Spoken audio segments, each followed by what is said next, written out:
Good morning and welcome to Oweleketv. It's a very beautiful day right here, and we are excited to come on your way once again. Outnumbered is that time when we bring you to speed with the headlines for the day, and we also have that aspect where we also bring you the big story. The big story is coming very big this morning. My name is Ramsey Enoch, and I have in the studio right here with me my colleagues who are always on ground to make this program a huge success. Good morning, Rachel. Good morning, Ramsey. Good morning, Michael. Morning, Ramsey. All right, let's quickly bring you to speed with the headlines that we have for today. And the first paper will be the Vanguard newspaper. And from the Vanguard, I have the story above the head, which says 16 sacked Plateau PDP lawmakers to resume plenary today. And the details of that you can get on page 13 of the Vanguard newspaper. Well, this story, this headline, I know a lot of you will be so angry with it. Talking about the Super Eagles, of course, the Super Eagles in a lackluster win over Guinea-Bissau. As Equatorial Guinea crushed Cote d'Ivoire. Well, if you watched that match yesterday, at some point in time, you will be upset. Looking at the performance of the Super Eagles, even though we had the African Footballer of the Year right in the team. Well, that's that for the Super Eagles. Then moving away from there, Tinubu sensitized to Nigerians' challenge. Tinubu sensitive, I beg your pardon, to Nigeria's challenges. That's coming from the Christian Association of Nigeria. You can get the details of that on page 8 of the Vanguard newspaper. Then the very big story, which is going to be the last from this paper, says Rumpus over relocation of federal agencies to Lagos. And I have some riders to that story. The first rider said, Northern senators fought relocation of federal agencies to Lagos. The second rider, kick against lopsided allocation, distribution of funds in 2024 budget to not. Fourth, relocation of federal agency to Lagos. Another one said to engage executive, NAS, stakeholders. Another one said, Afenifere slams Northern senators said they should be concerned about results. Then the final writer to that story says, it's myopic, unpatriotic for North to lash federal government. This one is coming from MBF, and that's going to be the last that I'll be taking from the Vanguard, so you can just walk to the vendors and pick any of these stories that catches your fancy. Let's move to the next paper quickly. Yeah, quite an interesting stories are coming in today on the national dailies. And from the Punch, your newspaper this morning says that CBN may raise banks' capital base to 900 billion naira. That is coming from the report from the Central Bank of Nigeria. Still on the top on the Punch this morning, Dangote Cement hit 10 trillion naira capitalizations. You can actually see this on page 25 of the Punch newspaper. Reducing cabinet will affect performance. Tinubu insists. That can be on the top stories you can find on the Punch newspaper this morning. The big story on the Punch today says kidnapping epidemic. Most abductions in Abuja, others not reported. Victims' families. Writers to that story says Okota, other gangs, notorious kidnapping hotspots in Lagos. Why kidnap cases are underreported. AI private investigators. The last story I'm going to take on the Punch newspaper this morning says NSCDC destroys 4 Rivers illegal refineries. You can actually get these top stories on the paper, The Punch, from your vendors. Over to you, Rachel. Thank you, Michael. Let's go right into the Daily Trust newspaper. On Daily Trust, Northern senators consider legal action over planned relocation of CBN fan offices. You can find that on page 6 of the Daily Trust newspaper. On page 3, how we are living with threats of bandits. This is coming from FCT and Niger communities. The big story on the Daily Trust newspaper says Tinubu pushes for Kwankwaso Ganduje reconciliation. Under that story, APC chair meets Kanu stakeholders Thursday. Still on the Daily Trust newspaper, 335 deaths, 2,055 injuries recorded in traffic accidents in 1 month. This is coming from the Federal Road Safety Corps.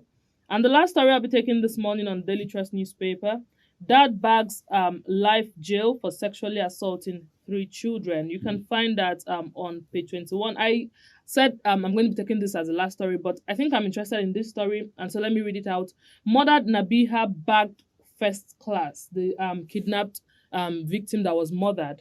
Her uncle is coming out to say she bagged first class. May I so rest in peace. In perfect peace. Very two pathetic stories from what you read. That of the father that actually assaulted three children. You know, that's bad. Sexual assault. Then you talk about Nahiba, who was murdered. Well, that's pathetic. All right, let's quickly take you to the next paper, which is going to be the last on the review this morning, and that's going to be the Nation's newspaper. And from the Nation's newspaper, I'm going to start with the big story because it catches my fancy, of course, where it says a federal government explains how students will access loans. And two riders to that story. The first rider says a program fully automated, extended to those seeking skill acquisition. Then the second rider to that story says direct payment to beneficiaries' schools. And the next headline is coming still from the Nation's newspaper, Ondo 2024. Aidetiwa Ohuyeye steps in. Okay. This one you can get on page 10 of the Nation's newspaper. And the last that I'll be taking from the Nation's newspaper this morning says Makinde takes blast report to Tinubu. All right. The details of that you can actually get on page 4 of the Nation's newspaper. And of course, that is going to be the size of the paper review for this morning. We want to go on a quick break. After we return from this break, we'll bring to you the big story, which is actually big. I know it's going to catch your fancy. If you're not a youth, if you're not a student, if you are not in school, at least your children will be in school. You know what I'm talking about. That's a parable. We will be back with a big story after this timeout. Don't go nowhere. Ramsey, Rachel, and Michael. Follow us on our social media handles at Oweleketv. Visit our website at www.oweleket.tv for a thrilling journey. Oweleketv, rising star at the fairground.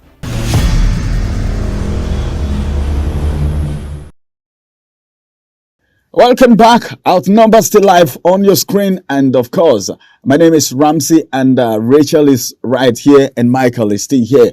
We said in return from the break, we'll bring you the big story. And anytime we say a story is big on Outnumbered, you should know how big it is. From the Nation's newspaper, I already gave you a tip. I gave a tip while we're going on break. I said, if you're not a student, at least you should have someone who is a student. Want to talk about the student loan. You know, this is one of the things that was brought on board for a very long time now, especially when this administration came into office. And a lot of people longed for it. But then one or two things became hindrances. And as we speak, this loan, this policy has not seen the light of day. From the Nation's newspaper this morning, the big story that I took earlier said federal government explains how students will access loan. All right, let's talk about it. We're talking about students' loan now. You know how difficult it is for students, all right, for Nigerian youths to go to school. That's number one. Then secondly, the government is coming up with loans, students' loans, so that at least everyone can go to school. But then there are one or two things, all right, one or two bottlenecks to this policy. And we'll be looking at it. One of the areas that we want to actually concentrate today, personally, I am interested in that. It is the requirements for accessing this loan. How do you get this loan? It's not like, okay, he's a student, she's a student, she should have access to this loan directly. That's not it. I'm going to be looking at some of the requirements for the loan. As a matter of fact, you already know that you shouldn't earn, okay, your annual income shouldn't be up to 500,000. Every one of us knows that already. If your parents are earning up to that, it means you are not qualified. Then, as a matter of fact, I want to look at it. It is worth noting that a bill is an act yet to be approved or made a law. Okay, that is coming from the chief of staff. And let's look to the president. Eligibility criteria and requirement for obtaining a student loan. All right. All tertiary students are eligible. Then I already talked about the income. If your parents are earning up to 500,000 naira annually, you are not qualified. All right. Then let's look at the guarantor now. It's one of the areas that actually catches my fancy. You know, the applicants are expected to present a minimum of 2 guarantors who are civil servants and must be in service for a minimum of 2 years, or they can present a lawyer with not less than 10 years of experience. Okay, that is one. Then another one talked about diligence. You have to be a diligent student, have a good moral. Then the documents that you need to present to be able to access this: a cover letter signed by a rector, the rector of your school. I don't know how easy it is to access the rector. And this is, first of all, how many students do you think will be needing this loan from a particular university? And how possible would it be for them to access the rector, have access to the rector? That is one of the areas that we'll be looking at. And of course, a letter from the guarantor accepting accountability for the applicant and recommending the student. You know what that means. Then at least 2 passport photograph, that's possible. Then proof of employment and information about the guarantor. How to apply for this loan, that is one other thing again that we'll be looking at. Gather all the requirements, all the required document, the passport, everything, the cover letter, the guarantor's details. Then you ensure that you meet the eligibility criteria with the document like the cover letter and every other thing. Then at the end of the day, students' loan repayment. How do you repay this loan? And you should know that this loan will not be given to the students directly. It will be, they will go get it from the bank. Then repayment will be, I think, 2 years after the applicant has completed his or her national youth service. And of course, you need to pay 10%, all right, out of your salary. If you're working, then if you own a business, you need to pay 10% from your profit as a business owner. Let's look into this now. My colleagues in the studio will add their voice to this. For me, I look at these requirements to be somehow difficult for some persons.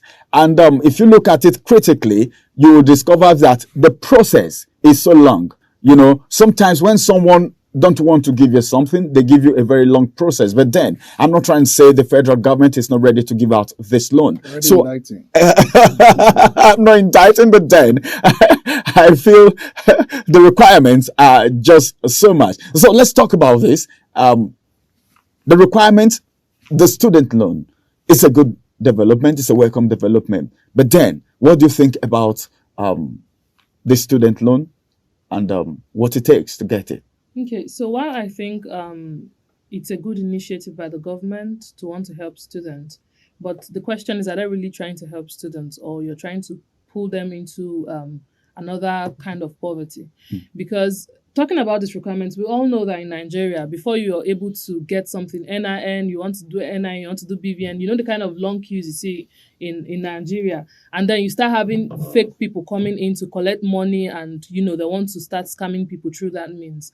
And everything in Nigeria, nothing comes easy in this Nigeria. You want, no matter what it is, especially when it has to do with loan, or they want to give you something for free. And now all of these requirements that they've given here, how do you want... okay, for instance, someone who does not even have anyone, I'm just trying to sell 1 or 2 things in school to just sponsor myself in school. And then where do I want to go and see someone who has been in service, who have been working in civil service for how many years? I must get a lawyer who has like 10 years experience. What if I don't know all of these people and I'm just struggling to manage myself in school? That means I cannot access this loan. This loan is supposed to be for people like this who are struggling, people who don't have anyone, people who don't have anything. People who are just, you know, trying to just survive and they are training themselves in school. These are the set of people that this loan should be for. It is not people who, okay, I have someone in government. Do you understand? And another thing now is, they're saying you're required to repay the loan over a period of 10 years after completion of your studies. The law stipulates 2 years imprisonment or a fine of 500,000 or both for students who default in repayment or anyone found aiding defaulters. Now, we've had people in this country who graduated 10, 15, 20, 25 years ago and they've not even gotten a job. They don't have a job. They don't have a job. They don't have a job. Even, yes, you hear people. Look at the video of the youth who burnt his certificate and burnt everything because he graduated for years and he didn't get a job.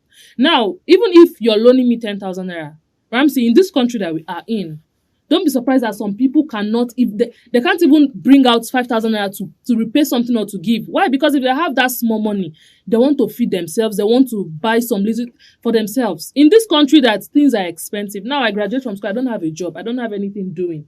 Even if I have something doing, how much is the salary? And then because government gave me money, if I'm not able to pay back in 10 years, you put me in 2 years imprisonment. What's that telling us? Are you saying, for instance, let's say out of 1,000 students, if they are to give 1,000 students this loan, are you telling me that it is all these 1,000 students are going to get a job immediately and will be able to pay back this loan immediately? The government should come out and tell us what this loan is for and the set of people they want to really give this loan to. I don't think this thing is clear. I don't think this thing is clear. All right, let me get to Michael now. She made some very valid points there. You know, putting someone in prison, you're giving me a loan. You're trying to help me through school, at least in the actual sense of it.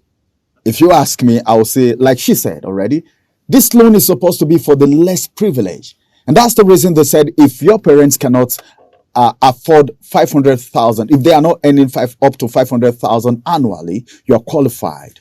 Then people from remote villages, you know, who are struggling in school, like she said, some persons are just like trying to sell one or two things to see themselves through school. And this came and they said, this is an opportunity. And you said, in 2 years, in 10 years, if you can't pay, you get into prison. What do you think about this repayment plan, okay, and the whole process? Yeah, personally, I feel if we don't conduct the national population census in this country, there is no how we'll definitely get anything right. Because the basis of statistics has always been that you have a record of where to fall back to. And we're in a country where they have good initiatives, they have good intentions to solve problems, but they're doing it in the wrong way. You agree with me that had it been they have data of the poorest of the poor of this country, they have families that are vulnerable enough, it would have helped them in a situation like this, because it would be an intervention whereby they understand that in such state, this is a number of poor families that we have. And if they have students at school, these are the main family that must be first touched to. If you open this, now that they have opened with the requirement, is even unjust to a common Nigerian, it's unjust to the vulnerable Nigerians, it's unjust to someone who doesn't even know anybody. And you understand that there are so many people in school that are struggling, that don't have anybody. And even anybody that knows the permanent secretary, why would the person be in need of a school fee or an assistant? If I have a connection with the permanent secretary, if I have a connection with someone like they require what the requirement make, I won't have an issue. I won't have a problem. The government should understand that statistics is very important for initiative like this. There's a need to go back and conduct census. We need to know the poorest of the poor. We need to know how many families that are vulnerable. And now when you now look at an issue of arrest and all of that, these are the first time that federal government are giving out loans. How many people have they arrested? So it's always a threat, a kind of a statement, like, you know, to tell you, if your father will tell you, if you don't do this, I will not give you biscuit or something, just to kind of. You're trying to say, at the end of the day, it's not going to work. Okay, they won't hold them after 10 years. People are already CBN up to now because of the loan. What of the microfinance banks that have been giving loan to marketers? And how many have repaid? Are you trying to say people like this? How would they now want to apply for the loan with this kind of threats? But are you trying to say people are not paying loans? Is that what you're trying to say? People are not paying by federal government loan, Ramsey. Okay, federal government loan. Okay. Yes, it's not federal government loan. The student one would be different. When they now graduate and somebody does not have a job and I'm hungry in my house and police are coming, will they come and arrest me? How about the marketers that are still doing business with 10 million naira from federal government? People are owing federal government. So the student will not be an exception. So any student are you trying to encourage the students to just go pick up the loan? If they can pick you, please, federal government money, Ramsey, please. It's very important that we must take this money if we must be able to have it.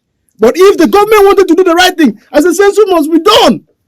Okay, but then census, sometimes you see them doing census and people who are not even poor claim to be poor because they feel the government may be giving them something. So sometimes this census is not even in the real sense of it. Then if you want to talk about loan, people taking loan and they are not paying. I think there was a grapevine. I've not researched it. There was a grapevine, though I've not researched it, that people who took loan. Okay, recently, this NESA loan that they took, I heard there was a complaint. Some people were complaining that there were some deductions from their bank. Do you know that even the microfinance bank itself, they are doing businesses with these loans? They have a way of giving out these loans to a particular set of people higher than what the federal government are probably allocated for them to give to Nigerians. Sometimes they go to the north. If a northerner is an MD of, for instance, in the south, so Nigeria issue of loan is not clear. It's not clear. So what I'm insisting is that if true statistics are like in the United States, the social welfare program of the United States or developed countries are well recorded. They know the vulnerable families. They know old families. Old genders. So they are able to give assistance to the appropriate family based on the record that they have. Okay, they are able to give appropriate benefits to people who are really vulnerable. But then we don't have things like that in our own country because someone is interested. Even this loan that they are talking about right now, I know some persons are already strategizing how they can even get something out of it. And like he said, some people will take that loan. Like they said, you need to pick the loan from the bank. Okay, the bank will need to pay directly to the school and not even to the student. So many things are involved in this loan, like Rachel and Michael have rightly said. I think the government needs to redefine the process. I think for the fact that they said even people who want skill acquisition can also be part of the loan, it's a good one. But then the process, the requirements should be redefined. And of course, the repayment process should also be looked into. And of course, we should do something so that when situations like this come up, we will know who is qualified to get this loan. Thank you very much. This is going to be the size of outnumbered today, the big story especially. I know you have already benefited. I know you're glad that this eye-opener is coming to you today. This is going to be another one, all right? Coming again. Not today anymore. Another one is going to come tomorrow. And go to the comment section, yeah? Be part of what we're talking about here by dropping your own comment, your reactions in the comment section, the notification button. Just put it on so that whatever happens from here anytime, any day, you will be the first to get the notification and join the conversation. Ramsey, Rachel, and Michael, this is all for Outnumbered and Big Story for today. See you again tomorrow. Bye-bye for now.